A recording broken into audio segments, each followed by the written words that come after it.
Welcome to my channel guys. Movie की story कुछ यूं है कि एक ली नामी लड़का भोला भटका एक गुफा में आ जाता है जहां पर बहुत बड़ा वाइट कलर का मोंकी रहता है और उन दोनों में काफ़ी फाइट होना स्टार्ट हो जाती है। ली उस मोंकी को मारने की कोशिश करता है बट वो मोंकी भी ली का मुकम्मल मुकाबला करता है और वो दोनों लड़ते लड़ते एक जंगल में चले जाते हैं।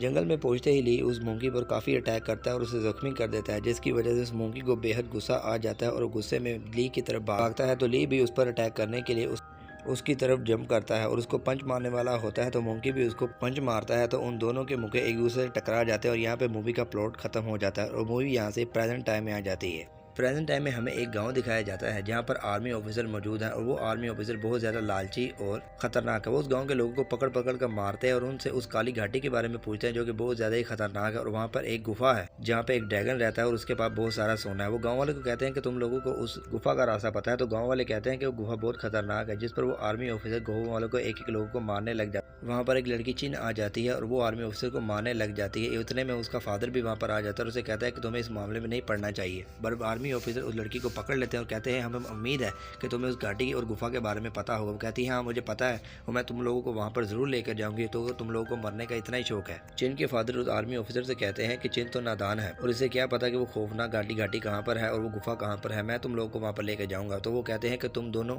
हमें उस गुफा में लेकर जाओगे वरना तुम्हारे गाँव वालों को हम मार देंगे और तुम लोगों को भी मार देंगे। और वो दोनों आर्मी ऑफिसर के तमाम जवानों को अपने साथ लेकर उस गुफा की तरफ निकल जाते हैं। वो एक जंगल में जा रहे होते हैं तो वो आर्मी ऑफिसर आपस में बात करने लग जाते हैं कि इस बूढ़े आदमी पर हमें यकीन करना चाहिए कि हमें उस गुफा पर ले जाएगा। तो इतने में वहाँ पर एक लड़का आ जाता है जो कि उन आर्मी ऑफिसर के साथ ही होता है। वो कहता है कि तुम लोग हमें गलत एड्रेस पर लेकर जा रहे हो, बट मैं ये बात आर्मी ऑफिसर को नहीं बताऊंगा। और पूछता है कि तुम हमें उस एग्जैक्ट जगह पर लेकर क्यों नहीं जा रहे। तो चीन बताती है कि आज से कई साल पहले जब हम छोटे थे और मेरी माँ की तबीयत बहुत खराब थी तो हम लोग एक दलदल के इलाके पर गए थे जहाँ पर जड़ी बूटियाँ बहुत ज़्यादा ही ताकतवर होती है। मेरी माँ वहाँ पर जड़ी बूटी को इकट्ठा कर रही थी तो वहाँ पर अचानक बड़ी बड़ी छिपकलियाँ आ गई और उन्होंने हम पर अटैक कर दिया। और चीन उस लड़के को बताती है कि मेरे साथ मेरे बचपन का दोस्त ली भी था, उसने मेरी जान बचा ली उन बड़ी छिपकलियों से, बट वो अपनी जान ना बचा सका और बड़ी छिपकलियों ने उसे खा लिया। और उसी टाइम वहाँ पर मेरे फादर आ गए, उन्होंने मुझे वहाँ से बचा लिया और मैंने उन्हें बताया कि ली ने मेरे बचा लिया है और छिपकलियों ने उसे खा लिया। तो मेरे फादर ने कहा हमें इसी वक्त यहाँ से जाना चाहिए क्योंकि छिपकली बहुत ज़्यादा ही खतरनाक है। तो हम लोग ली को बगैर तलाश किए ही वहाँ से चले गए। और अगले सीन में हम देखते हैं कि वो लोग एक खतरनाक चट्टान पर आ गए हैं जहाँ से वो चिन को आगे भेजना चाहते हैं, बट चिन उन्हें मारने लगती है और कहती है कि रास्ता बहुत खतरनाक है। और वो चिन को शूट करने वाले होते हैं कि चिन का फादर वहाँ पर आ जाता है और कहते हैं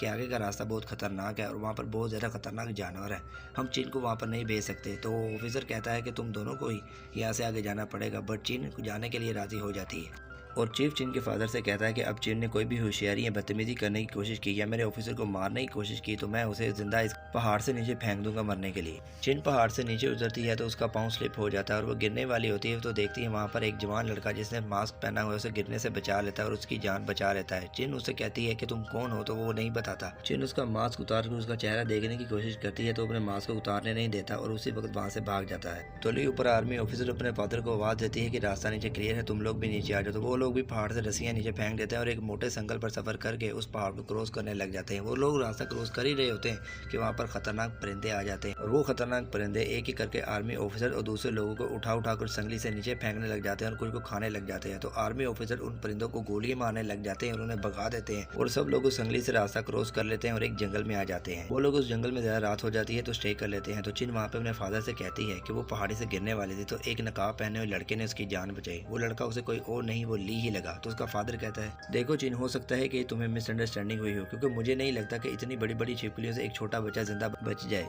और यहाँ पे मूवी का इंटरेस्टिंग पार्ट में दिखाया जाता है कि गुफा में ली बेसिकली उसी व्हाइट मोंकी के साथ रह रहा है जिसमें वो मूवी के स्टार्ट में फाइट कर रहा था। और व्हाइट मोंकी कहता है कि उसने उसे लड़की की जान बचाते हुए देखा था कि कैसे वो हीरो बन रहा था। तो ली कहता है नहीं, मैं जब उस लड़की को जानता हूँ वो मेरी बचपन की दोस्त है। तो मोंकी कहता है कि वो जिन लोगों के साथ ही वो उसे नुकसान पहुंचाना चाहते हैं हम दोनों को जाकर उसे बचाना चाहिए। चिन और उसका फादर जब रात को सब आर्मी अफसर सो जाते हैं तो उन लोगों की गन चुरा कर वहाँ से भागने की कोशिश करते हैं। तो इतने में कुछ आर्मी अफसर जाग जाते हैं और वो चिन को भागता हुआ देख लेते हैं। इस दौरान चिन और आर्मी ऑफिसर में काफ़ी फाइट होती है, बट चिन अपने फादर के कहने पर वहाँ से भाग जाती है और वो लोग चिन के फादर को पकड़ लेते हैं और खूब मारते हैं। और उसका फादर उनसे कहता है कि चिन यहाँ से भाग गई है, वो चिन ही थी जिसको उस गुफा के बारे में पता था जहाँ पर बहुत सारा सोना पड़ा हुआ है। तो आर्मी ऑफिसर्स कहते हैं कि तुम हमें वहाँ पर जरूर लेके जाओगे वरना हम तुम्हें मार देंगे। तुम्हारी बेटी तुमसे प्यार करती है और वो तुम्हें बचाने के लिए यहाँ पर जरूर आएगी। अगले सीन में हम देखते हैं कि चिन गलती से उस गुफा में पहुंच जाती है जहाँ पर ली उस वाइट मोंकी के साथ रहता है।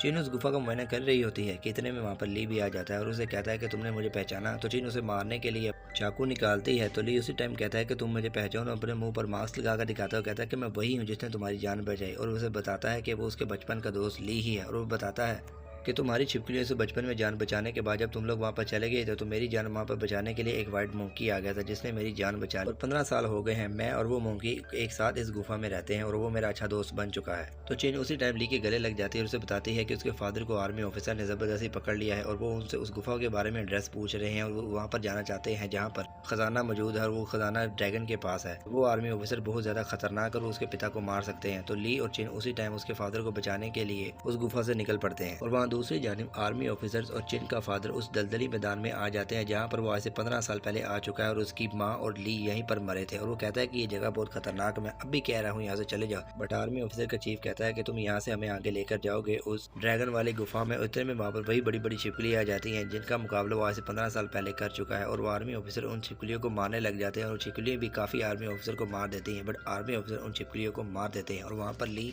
और वाइट मोंकी चिन के फादर को बचाने के लिए आ जाते हैं। चिन अपने फादर को जिंदा देकर बेहद खुश हो जाती है। बट इतने में एक आर्मी ऑफिसर चिन के फादर को मार देता है और चिन रोने लग जाती है। चिन के फादर को मरा देकर मोंकी को गुस्सा आ जाता है और आर्मी ऑफिसर को मारने के लिए उनकी तरफ बढ़ता है। तो वो स्टेन गन से इतनी उस मोंकी पर फायरिंग करते हैं कि वो बहुत ज्यादा जख्मी हो जाता है और जख्मी होने की वजह से जमीन पर गिर जाता है और थोड़ी ही देर में उस मोंकी की वहाँ पर डेथ हो जाती है। और आर्मी ऑफिसर चिन को लेकर उस गुफा की तरफ निकल पड़ते हैं। अगले दिन हम देखते हैं कि जब ली को होश आता है तो वो मोंकी को मरा हुआ देखता है तो उसका दिल टूट जाता है क्योंकि 15 साल वो इस मोंकी के साथ रहा और वो इस मोंकी को दोस्त से ज्यादा मानता था। और उस मोंकी की मौत का बदला लेने के लिए उन आर्मी ऑफिसर के पीछे उस गुफा की तरफ निकल पड़ता है। शिनू सबको लेकर उस गुफा में आ जाती है जहाँ पर खजाना ड्रैगन के पास है और एक लड़का उन्हें बताता है कि सारा खजाना इस द्वार के पीछे है। तो आर्मी का चीफ उन्हें ऑर्डर देता है कि एक बॉम्ब मार कर इस द्वार को तोड़ दो। ऐसे ही द्वार फटती है तो उसमें बहुत सारा सोना निकलता है और सोने की तादाद इतनी ज़्यादा होती है कि आर्मी ऑफिसर सब में लालच आ जाती है और एक दूसरे को अपनी ही गन से मारने लग जाते हैं। इतने में उस द्वार में से वो बड़ा ड्रैगन बाहर आ जाता है और देखते ही देखते एक आर्मी ऑफिसर को खा लेता है और सब आर्मी ऑफिसर एक जहाँ होकर उस ड्रैगन को मारने लग जाते हैं। और इतने में हम देखते हैं कि एक आर्मी ऑफिसर चिन को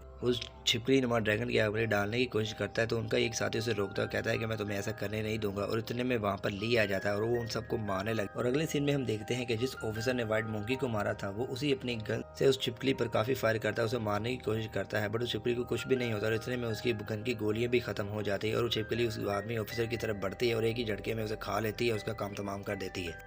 आर्मी अफसर के तमाम लोगों को मारने के बाद छिपकली अब चिन और ली की तरफ बढ़ती है तो चिन और ली बहुत सारा बॉम्ब उस गुफा में लगा देते हैं और वहाँ पर बहुत बड़ा धमाका करके उस गुफा से भाग आते हैं और उस पूरी गुफा में आग लग जाती है। बट अगले ही सीन में हम देखते हैं कि गुफा में कितनी ज्यादा भी आग लग गई हो बट उस छिपकली को कुछ भी नहीं होता और वो ली को मारने के लिए उसकी तरफ भाग रही होती है। तो ली उस ड्रैगन छिपकली से डर कर भागने की बजाय उसका डटकर मुकाबला करता है और उसे गुफा में लगी हुई आग में फेंक देता है। और इसी तरह उस गुफा से जिंदा बचकर निकलने वाले सिर्फ ली और चिन ही होते हैं। गुफा से जिंदा बचकर निकलने के बाद चिन ली से कहती है कि 15 साल हो गए, अब तुम्हें मेरे साथ मेरे घर चलना चाहिए। तो ली कहता है कि मैं तुम्हारे साथ नहीं जा सकता, मेरी ज़िंदगी का ज़्यादा हिस्सा इस जंगल में गुजरा है और यही मेरा घर है। और मूवी यहीं पर एंड हो जाती है। तो गाइस वीडियो को आप कर दीजिए लाइक, चैनल कर दीजिए सब्सक्राइब। मिलेंगे न्यू वीडियो में, तब तक के लिए गुड बाय।